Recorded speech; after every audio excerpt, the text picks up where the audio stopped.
Hello, everybody, and welcome back to another episode of LELB Society's videos. This is Dr. Hariri, the creator of LELB Society, the chief administrator, developer, designer, and founder of this online learning community from 2015 to the present moment.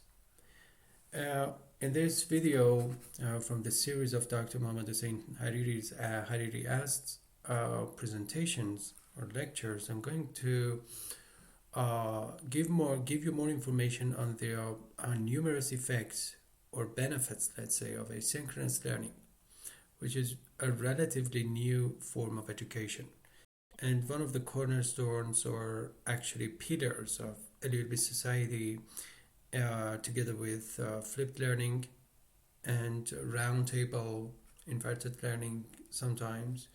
And asynchronous learning is one of the core features of LELB society, as you might be familiar with.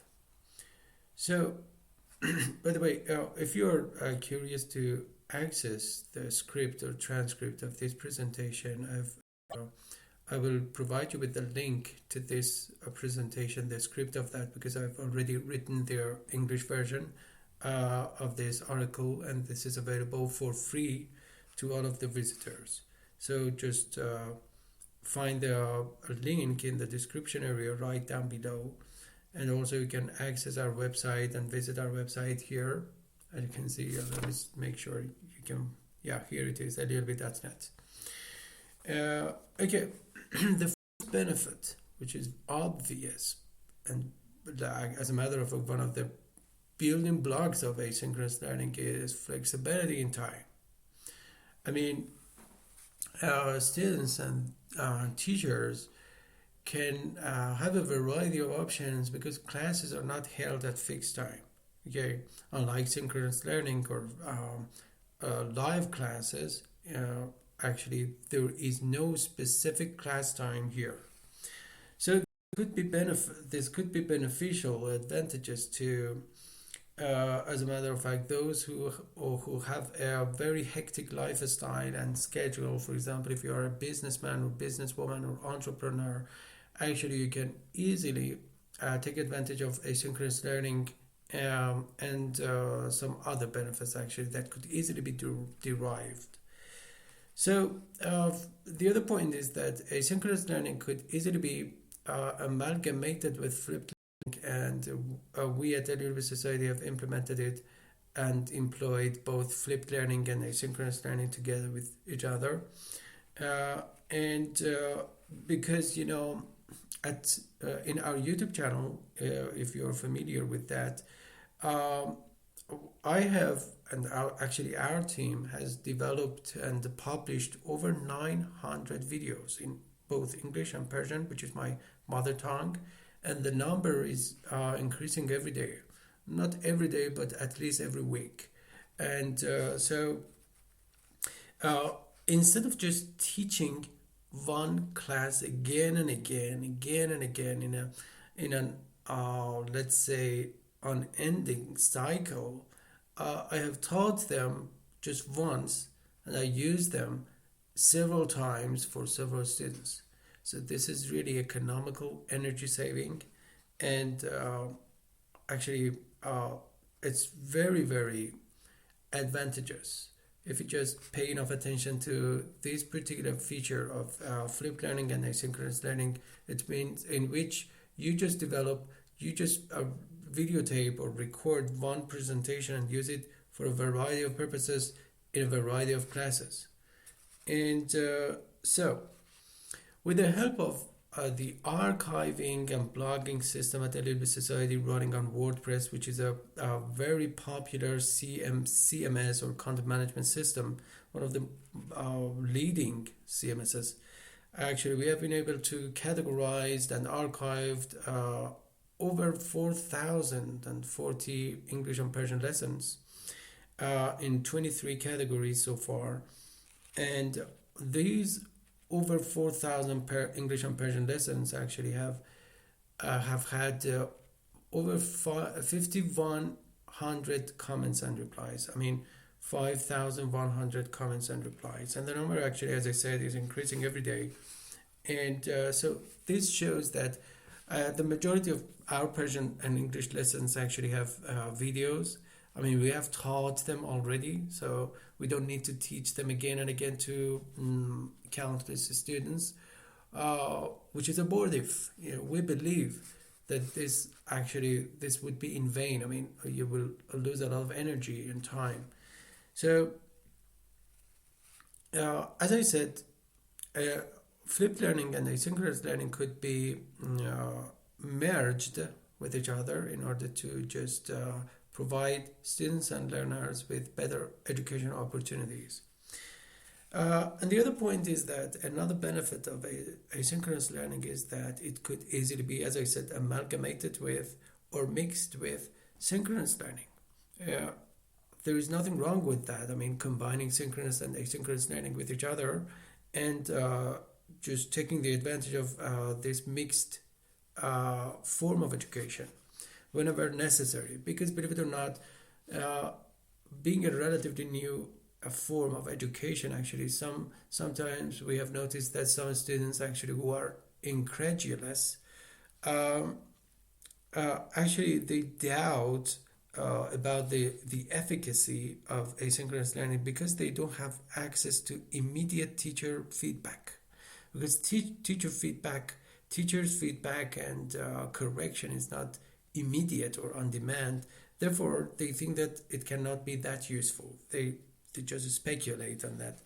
And the other point is that, but when you just mix it with synchronous learning from time to time, for example, in the form of webinars and even actually video conferences, this pseudo malfunction, or let's say drawback of which is in my idea it's not real, that's why I use pseudo, could be overcome.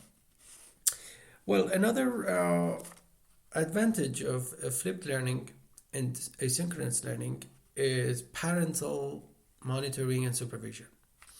It means that, sometimes parents cannot evaluate the progress of their children in any branch of science or field of science, particularly language learning, because they are not present, they cannot be present, they cannot attend real classes, whether physical or online classes, or synchronous classes, as a matter of fact. It's not possible for them. However, in asynchronous learning, they can easily log into their account or their children's account, and they can access the log or activity, the stream of activities, and they can actually know what's going on there. And this is really, again, actually a very cool feature of asynchronous learning. And also, students or children per se or by themselves are quite cognizant of this point, that their parents are monitoring them as well as their teachers. Therefore, actually, they pay more attention, they take the course more seriously, they develop more active and responsive roles in learning, which is really an optimal phenomenon. Um, well, another advantage of asynchronous learning is actually learner autonomy. I've talked about it several times, but I think actually it's really important. Therefore, I need to even add more information or more profound information about learner autonomy, achieving learner autonomy through asynchronous learning. What is learner autonomy? Learner autonomy actually is the ability or capability of the students to self-regulate their learning process, their actually learning, evaluation, and they are ready to track, they are able to track their own progress or lack of progress, God forbidden. And this way, we at LELB Society, which is a bilingual academy of English and Persian, we have been able to just implement portfolio assessment actually for this particular purpose. I mean, to realize learner autonomy in our learners. So we have specified one particular forum at LELB Society from one of their popular WordPress plugins, BBPress, I have created a forum entitled Student Portfolio Assessment, and we would just the teacher, including me and the other teachers actually, and the students interact with each other based on negotiated curriculum. We assign some lessons, and the students actually check their portfolios, and they are notified of their responsibilities, activities, and they are responsible for just carrying out the tasks, and they do their best actually, because everything is recorded, and so we keep record of all their activities and the tasks and the task completion and so on and so forth, and therefore actually they know that the students actually know that they are being monitored by their, first of all, for example, if they are young learners, by their parents and also the teacher. And also, this type of assessment is based on formative and not summative assessment. Therefore, another term for that is continuous or authentic assessment, because actually we prioritize process rather than product. So it's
the most practical way ever.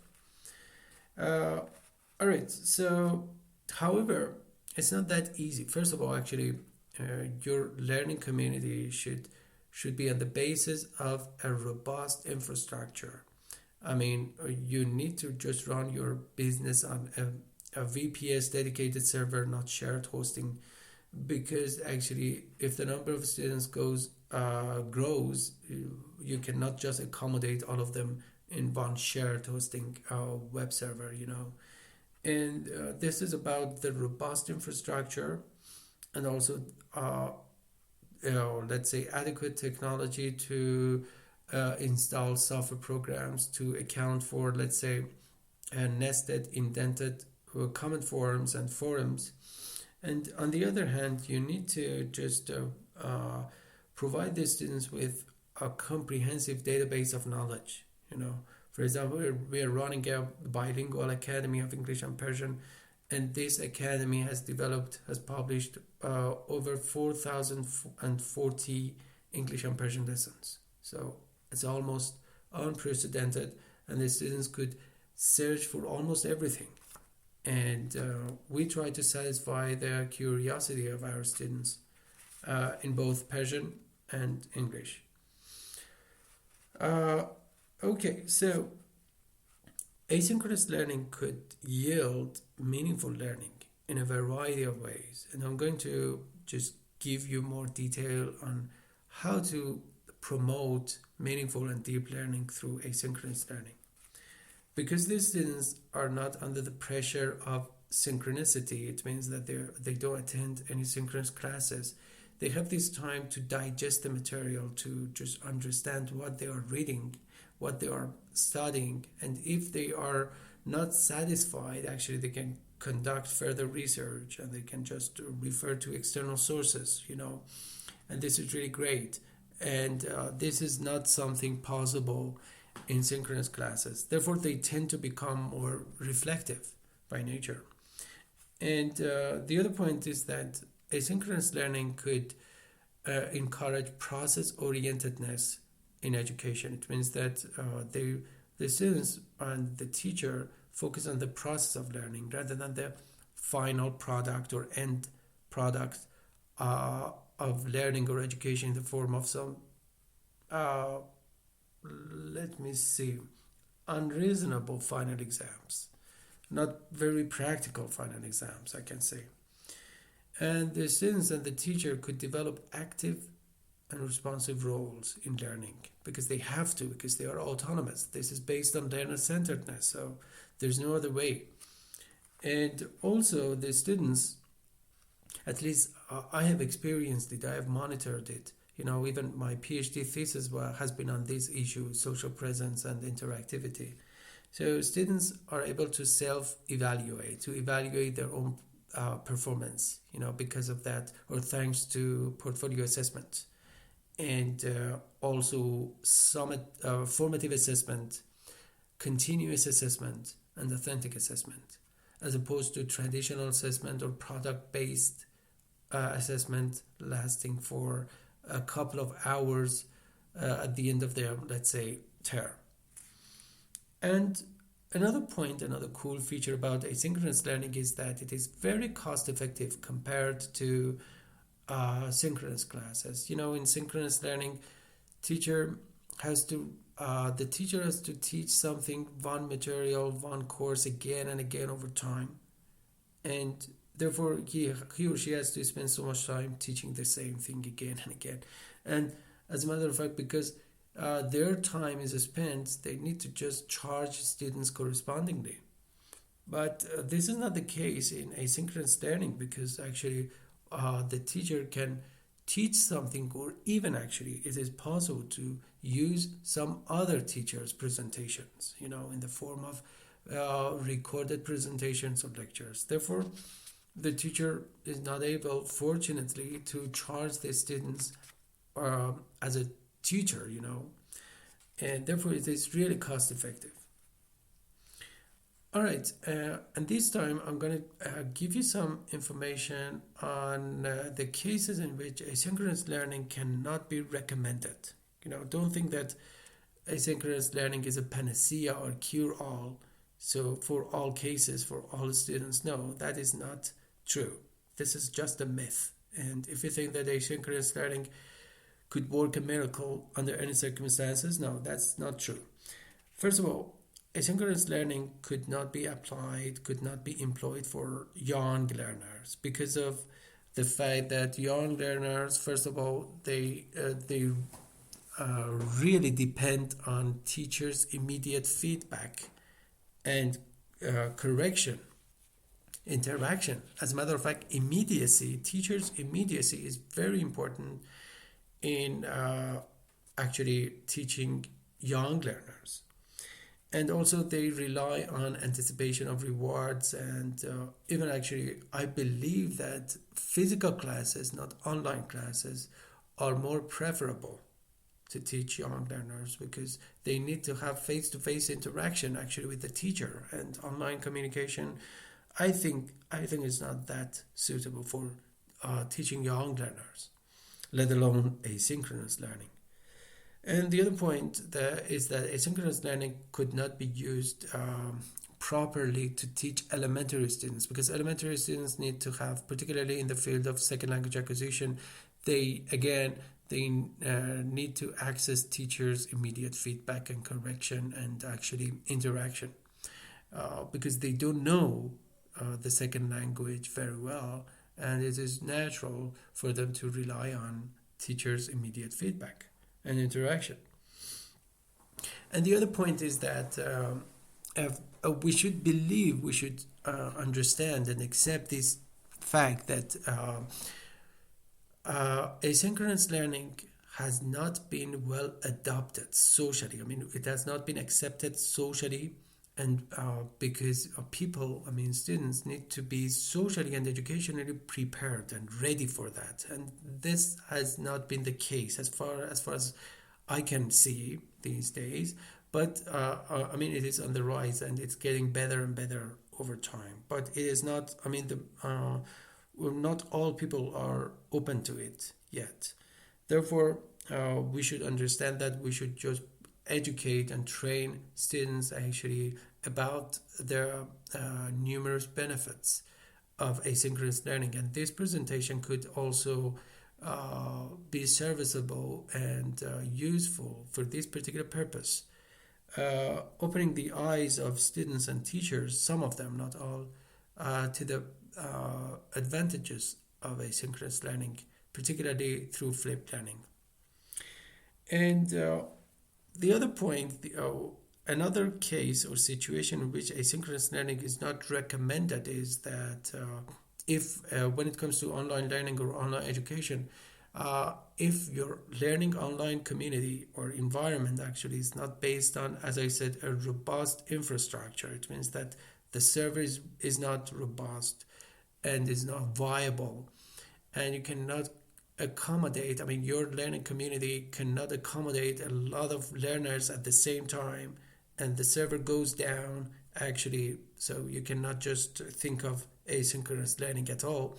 And therefore, another point is that if your learning community does not have enough material or actually cannot grab the attention of your students with the help of content-based instruction, CBI, it means that the themes or topics or subject matter are not that interesting and the students cannot communicate with them, cannot learn, cannot be motivated or inspired in one way or another. Therefore, you cannot think of running a successful asynchronous learning system on your website or on your learning environment. So, from a technological point of view, actually, it should be based on a very robust infrastructure. And from an educational point of view, it should be built on a comprehensive database of various actually lessons on a variety of topics, interesting, useful topics based on CBI, content-based instruction. It means that the students should be inspired, should be encouraged, stimulated to carry on learning on their own. Otherwise, they easily quit, because the teacher is not there in asynchronous learning, and actually sometimes they don't feel that they are forced. So that's the case. The other point is that not all teachers are able to, as a matter of fact, not all teachers are able to implement asynchronous learning. Ordinary teachers who are just there to teach material and nothing more are not able to implement asynchronous learning correctly, because actually the teacher in an asynchronous learning education system, they need to be a double expert. Well, what we're talking about actually, second language acquisition, the teacher must be a CAL practitioner as well. CAL stands for Computer Assisted Language Learning. So, I as a teacher at LELB Society, and also as the first learner at my learning community, I am a CAL expert, because actually first of all, I'm a website developer. I'm a designer. I know PHP, I know CSS, these languages, and to some extent actually JavaScript. And I know I've gained so much information and knowledge about actually running a successful online community. I know a lot of plugins. I am completely familiar with discussion boards, forums, and nested, indented discussion boards, Ajax functionality, and text-to-speech, and many other features, and also SEO, search engine optimization, to just get seen worldwide. I mean, my posts and lessons are supposed to be seen worldwide. So it's not just a matter of knowing English these days. English is presupposed. It's, you need to develop much more knowledge in order to be actually able to run asynchronous learning successfully, by the way. And as I said, content-based instruction. This is the last point I'm going to talk about, although I already just referred to that previously. At LELB Society, as a matter of fact, LELB stands for Learn English to Live Better. Because I really believe that for students in the third millennium, to have motivation, to have that adequate inspiration actually to continue learning languages, particularly in this case, first of all, they need to be motivated. For example, at LELB Society, our students learn how to become motivated, how to manage their time, how to have healthier bodies, how to take care of their bodies, their mind, how to meditate, and many other useful, interesting topics. And automatically they forget that they're learning English, and this is actually really good. Also, we are trying to implement it in teaching Farsi to non-Persian speakers.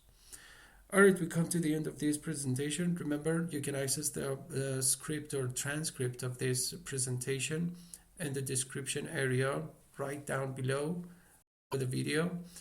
And if you found it useful, please share it with your friends, and also subscribe to our YouTube channel. I'm going to share the same video on Instagram, Apparat, Telegram, and some other social media platforms. And thank you so much for your attention, and I hope to see you in our next video on a new topic. Thank you, and take care. Bye bye, everybody.